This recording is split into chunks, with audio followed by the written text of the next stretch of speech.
It has been said that never in history has there been a truly fearless person. There are many legends about women warriors, but few images stir the human imagination as much as that of a woman who fights like a warrior.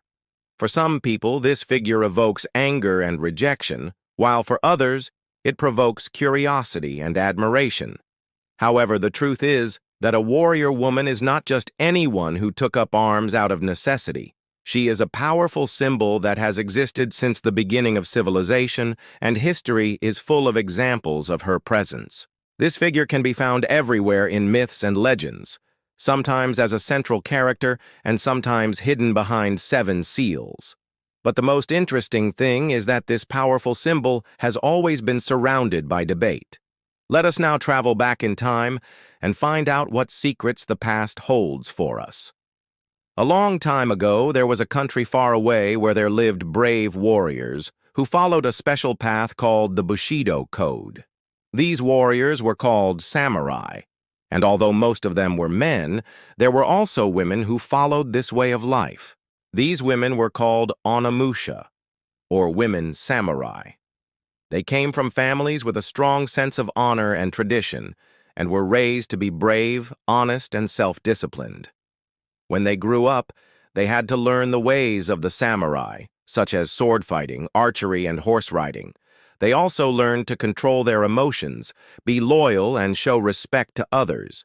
The women samurai were not only good fighters, but also intelligent and diplomatic. They knew how to read people and situations and could solve problems peacefully if possible. However, if they had to fight, they were fearless and determined. They fought with swords, bows, and arrows, and also used tactics and strategies to defeat their enemies. The women samurai were very important to their families and communities. They were not only fighters, but also wives and mothers who had to raise children and take care of the house. They also played a role in religious ceremonies and festivals, and represented their families at important events. Some famous women samurai include Tomo Gozen, who fought in many battles and was said to be a great leader and strategist. Another famous one was Hangaku Chiyo, who was known for her skills in sword fighting and archery. Nakano Takeko was also famous for her bravery and loyalty, and became a symbol of women samurai. The Sarmatians were a group of nomadic people who lived in the steppes of Eurasia between the 3rd century BC and the 4th century AD. They were known for their skill in horsemanship and warfare, and were often in conflict with other nomadic and settled cultures. One of the most interesting aspects of Sarmatian culture was their warrior women. According to Greek and Roman sources, Sarmatian women were said to have been fierce fighters who rode horses into battle and fought alongside men. They were said to have been tall and strong, with long flowing hair and braided beards. They wore trousers and tunics and carried bows and arrows, swords and shields. They were also said to have been skilled horse archers and could shoot accurately while riding at full gallop. The Greek historian Herodotus wrote that the Sarmatians were the only people he had ever seen who dressed their women like men and allowed them to participate in wars. He also said that Sarmatian women were only allowed to marry after they had killed an enemy in battle.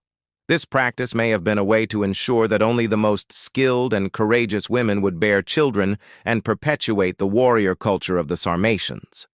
The idea of female warriors has fascinated people for centuries, and the Sarmatian warrior women have become a popular subject in art and literature. They have been depicted as strong, independent, and skilled fighters who challenged traditional gender roles and stereotypes. Kunoichi were female ninjas who played an important role in the covert operations of the ninja clans during the feudal era of Japan. Unlike the male ninjas who were often involved in espionage, sabotage, and assassination, Kunoichi were primarily engaged in gathering intelligence and performing covert missions that required a higher degree of stealth and deception. Kunoichi were typically trained in various forms of disguise, seduction, and espionage, and were expected to infiltrate enemy territory undetected. They were also proficient in martial arts and could defend themselves if necessary. Despite their important role in ninja operations, kunoichi are often overshadowed by their male counterparts in popular culture, and their contributions to the ninja way of life are not as well known.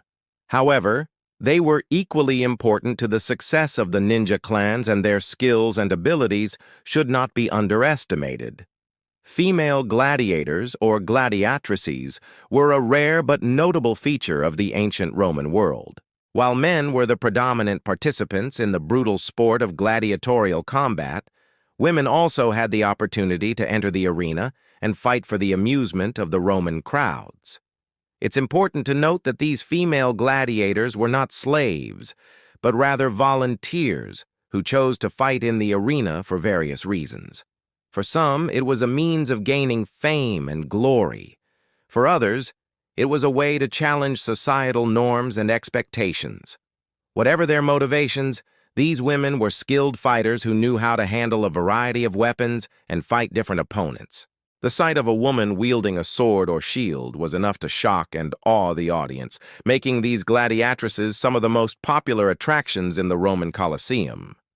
Female gladiators fought in pairs, either against each other or against male opponents. They faced off against each other in mock battles that were designed to test their strength, skill, and endurance. They also fought against male gladiators, which was a more dangerous and challenging task, as men were generally stronger and more experienced fighters. Despite the risks, female gladiators were able to hold their own and impress the crowds with their bravery and ferocity. The main weapon of the samurai women was the naginata, a kind of polearm with a curved blade at the end of a long shaft. This weapon was ideal for women because it gave them an advantage over taller male opponents. With the naginata, women could attack from a distance and also defend themselves against multiple attackers. Additionally, the Onna-bugeisha were also skilled in archery and swordsmanship, making them versatile fighters who could adapt to different situations. They also carried a small dagger called a kaiken, which they used for close combat or as a backup weapon. This dagger was usually kept under their kimono and was used for self-defense in case their main weapon was broken or if they were disarmed. Overall, the weaponry of the samurai women was not only practical and effective, but also reflected their skill and precision. They were not only strong and brave, but also graceful and elegant in their fighting style. Sarmatian women's clothing was practical and functional, suited to the nomadic lifestyle of herders and horse riders. Women typically wore long tunics and trousers made from leather or wool, which allowed for ease of movement while riding or fighting. They also wore sturdy belts and boots to keep their pants in place and protect their feet while working or engaging in battle.